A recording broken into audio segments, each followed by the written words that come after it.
अस्सलाम वालेकुम स्टूडेंट्स। जब कोई शख्स लॉन मूवर को यानी कि घास काटने वाली मशीन को धक्का देता है तो एक्चुअली वो उसके ऊपर वर्क करता है, फ्रिक्शन के अगेंस्ट वर्क करता है और उसी के नतीजे में हमें काइनेटिक एनर्जी नज़र आती है इस लॉन मूवर में। इसी तरीके से अगर कोई शख्स फोर्स अप्लाई करता है, वर्क करता है एक फ़ुटबॉल के ऊपर, तो जो फुटबॉल है वो एक स्पीड गेन करती है, यानी कि उसकी काइनेटिक एनर्जी के अंदर इजाफा होता है। और इसी के साथ साथ अगर यहाँ पर मार्बल्स को जो है वो नीचे की तरफ गिराया जाता है तो जाहिर सी बात है जब उन मार्बल्स को पिक किया गया था तो उनमें कुछ पोटेंशियल एनर्जी आई थी और वही पोटेंशियल एनर्जी फिर कन्वर्ट होती है काइनेटिक एनर्जी के अंदर, यानी कि किया गया काम एक्चुअली काइनेटिक एनर्जी पर डायरेक्टली असरअंदाज होता है। और यही बात आज के इस लेक्चर में हम लोग समझने वाले हैं in work energy theorem. Work energy theorem एक बहुत ही इंपॉर्टेंट थ्योरम है जो कि हमें बेसिकली डेफिनेशन देता है वर्क डन की, कि वर्क डन क्या है। अकॉर्डिंग टू दिस थ्योरम जो नेट वर्क डन होता है किसी बॉडी के ऊपर वो बराबर होता है change in kinetic energy of the body. यानी कि जब आप किसी बॉडी के ऊपर वर्क डन कर रहे हैं ना, तो आपका वर्क डन डिसाइड करता है कि उस बॉडी की काइनेटिक एनर्जी कितनी चेंज होगी। जितना काइनेटिक एनर्जी का चेंज होगा इसका मतलब उतना ही work done, net work done उस बॉडी के ऊपर किया गया है, जिसको हम इस तरीके से भी शो कर सकते हैं कि W बराबर होता है kinetic energy final minus kinetic energy initial, के एफ माइनस के आई का मतलब हो गया काइनेटिक एनर्जी फाइनल और इनिशियल। ठीक है, ये आ गया के एफ फाइनल काइनेटिक एनर्जी और के आई इनिशियल काइनेटिक एनर्जी, और W जो है वो एक्चुअली बराबर होता है नेट वर्क डन के। फॉर एग्जाम्पल सपोज कर लेते हैं कि एक बॉडी है जिसका मास m है और वो किसी भी एक पॉइंट के ऊपर मौजूद है, कोई भी पॉइंट हो सकता है, let's say point A point B something. फिर क्या होता है, इसके ऊपर फोर्स अप्लाई होती है और आपको पता है जब फोर्स अप्लाई हो डिस्प्लेसमेंट कवर हो, ठीक है ना, तो उसी को हम वर्क डन कहते हैं। तो जैसे ही हम फोर्स अप्लाई करते हैं तो बॉडी के अंदर एक वेलोसिटी आती है, इन दिस केस हम कह देते हैं जो वेलोसिटी है वो बराबर है v1 के। और फिर ये ऑब्जेक्ट इसी डायरेक्शन में v1 के साथ मूव करके किसी दूसरे पॉइंट तक पहुंचता है, लेट्स से पॉइंट A पे था पहले तो पॉइंट B पे पहुंच जाता है और यहाँ पर आके फोर्स तो उसके ऊपर अप्लाई हो रही है सेम, यानी कि F जो वेलोसिटी है वो v1 से चेंज होके बराबर हो जाती है v2 के। और इस दौरान जो डिस्टेंस इसने कवर करा है उस डिस्टेंस को हम शो कर देते हैं s से। तो जो मैं आपको बात कह रहा हूँ कि हमें जो बेसिक डेफिनेशन मिलेगी वर्क डन की, कि यहाँ पे जो वर्क डन हुआ है वो कितना हुआ, वो हमें इस वर्क एनर्जी थ्योरम के ज़रिए ही पता लगेगा। ठीक है, तो वही सपोजिशन है यहाँ पर, इसी से हम जो है अपना काम स्टार्ट करते हैं। अब सबसे पहली बात वर्क और एनर्जी का ताल्लुक है तो स्टार्ट भी वर्क की डेफिनेशन से करेंगे।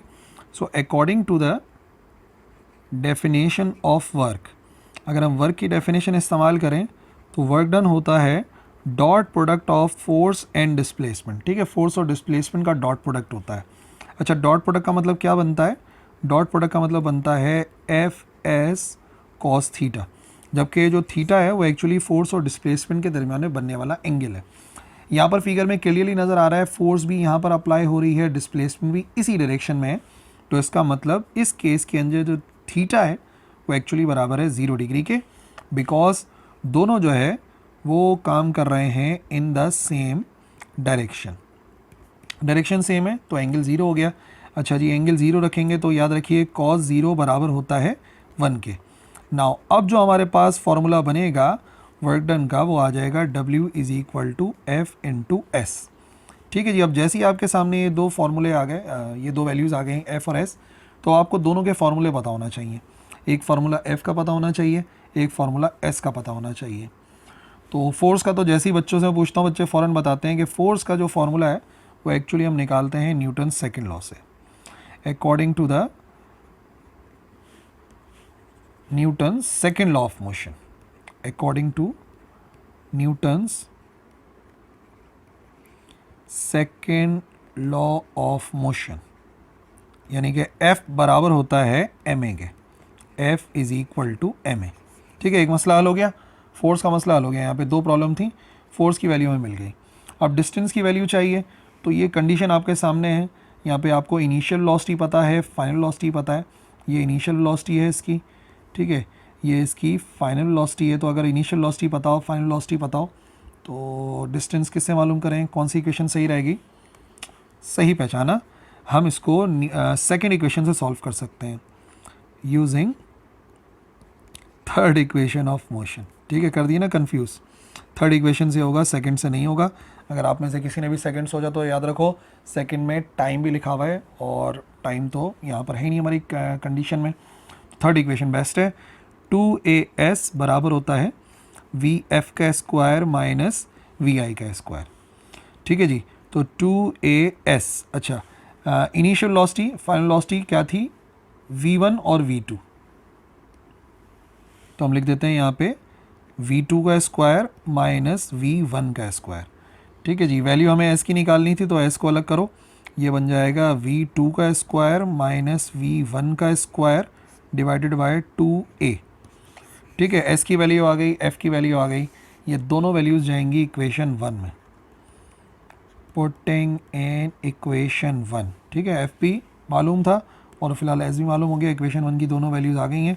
तो W किसके बराबर आएगा, W बराबर आ जाएगा F की जगह पर ma और S की जगह पर आ गया V2 का स्क्वायर माइनस V1 का स्क्वायर डिवाइडेड बाय 2a।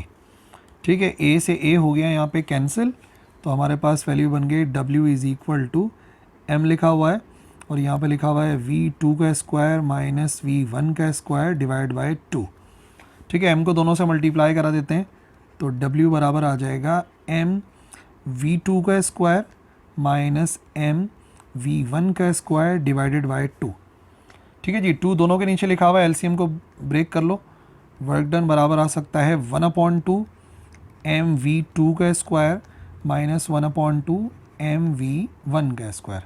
याद है व्हाट इज़ दिस, सिंस हमें पता है काइनेटिक एनर्जी का क्या फार्मूला होता है, काइनेटिक एनर्जी होती है 1/2 mv स्क्वायर के बराबर। बट यहाँ पर ये फाइनल वेलोसिटी है, ये इनिशियल वेलोसिटी है, तो इसका मतलब काइनेटिक एनर्जी भी थोड़ी सी चेंज हो जाएगी ना। और वी कैन राइट एज, इसको हम ऐसे लिख सकते हैं, W बराबर आ जाएगा, ये फाइनल वेलोसिटी थी तो इसका मतलब ये जो काइनेटिक एनर्जी है वो भी फाइनल वाली होगी। ठीक है, माइनस ये काइनेटिक, ये स्पीड जो है वो इनिशियल है, तो इसका मतलब ये काइनेटिक एनर्जी भी इनिशियल वाली आएगी। अब या तो आप ऐसे लिखो कि kinetic energy final minus kinetic energy initial, या फिर आप एक और तरीके से लिख सकते हैं कि जो वर्क डन है वो एक्चुअली बराबर आएगा डेल्टा के डॉट ई के। तो क्या साबित हुआ इस थ्योरम से, इस फॉर्मूले से क्या साबित हुआ कि जो किसी बॉडी के ऊपर वर्क डन होता है, या आप उसके लिए सही वर्ड इस्तेमाल कर लो नेट वर्क डन, वो एक्चुअली बराबर होता है डेल्टा, डेल्टा चेंज को शो करता है, चेंज इन, और ये आ गई काइनेटिक एनर्जी।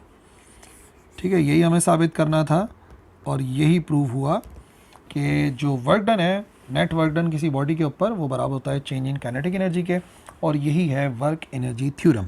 ठीक है जी, कोई कन्फ्यूजन है तो बताओ कमेंट सेक्शन में, मैं इंशाल्लाह उसको भी दूर कर दूंगा। That's all for this lecture, thank you very much, अल्लाह हाफिज़।